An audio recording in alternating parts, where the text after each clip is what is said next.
people are so propagandized here. Well, even I was talking to my brother the other day, and I was sticking up for China because he was saying, well, the Chinese could have done this with the COVID, and they didn't tell the world, and they hid it, and I says, you're getting that information from mainstream media. I said, it's not that way. It's like they were doing the best they could with the information that they had at the time.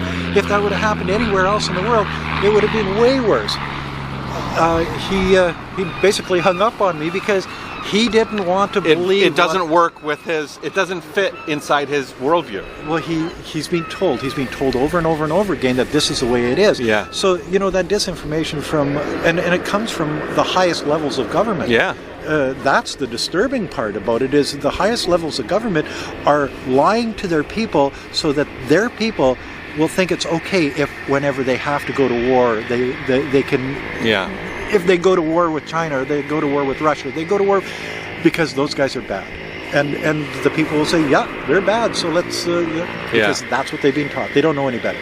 Yeah, however you believe about this Russia and Ukraine thing, there are any loss of life is bad. I think it's disgusting. I could see people being influenced on false premises. Let's focus on the real issues at hand instead of like it's a stopping of communism, or it's a stopping of socialism, or it's corruption. It's power hungry individuals. It's not communism and socialism. Well, you see, what I understand about this whole thing is that back when the USSR sort of fell apart back in the 90s, they made a pact with the Western world that NATO would take over Eastern Germany and reunite Germany, but that's as far as NATO would go. Then they went into the Baltic states, and then they're wanting to move into Georgia and Ukraine and stuff. So they went back on their word, and this is what pissed Russia off to the point that they occupied the Ukraine, and invaded the Ukraine. So, if being an American, if the United States had problems like Russia did, or the USSR did back in those days, Russia came in and took over all of the countries in Central America, Baltic states, and then they had their eye on Mexico, and they were going to put in their form of government, their missiles on the border of the United States. What do you think the United States would do? Well, I would think that that would be America's fault, just like it's Russia's fault for not courting your neighbors better and not being a better neighbor. Well, because I don't think Mexico would fall to Russia if America wasn't not being a good neighbor to Mexico enough for Russia to kind of squeeze in there. I think it's more about playing the game. Well, you could. There's a plane coming in. It's gonna be a fun thing to fly around. Anyway. Oh, come on, guys. You're overdoing it there. He's just looking for attention, eh? But okay, you say, well, if it would be America's fault, but you mean build the wall? You mean taking but you're building California, Arizona, and Texas away from Mexico in a border war? You mean you need things like this?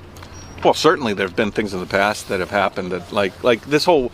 I get a lot of that whataboutism talk. But how would you feel if? Okay, what about building a wall between the United States and Mexico? As long as America does it on their soil, then there's nothing anybody else could say about it. But wouldn't it? That's the Americans' job to say. Isn't there a better way to deal with that?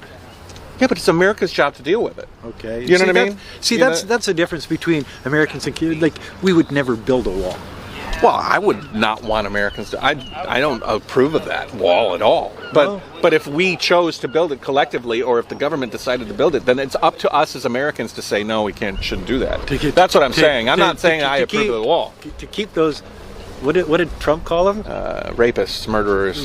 Murderers, drug dealers out of our country. And you're painting a whole society with one brush. Yeah. And the top person in your country is at the that one time making those decisions. Was doing that. Yeah. You see, so if as anything else, if your leaders are those type of people, the smaller people will follow the lead of the leader. So if the leaders are good people, that have compassion and do the right thing working all the time, on behalf of the people. Yeah. that'll filter down to the rest of the society. And I think the Americans have a problem with that at this point. Yeah. I think Canadians really have a problem with that at this point. Russians have a problem with that at this point. Yeah. You know, A lot of people do. A lot of countries do. A lot of countries do.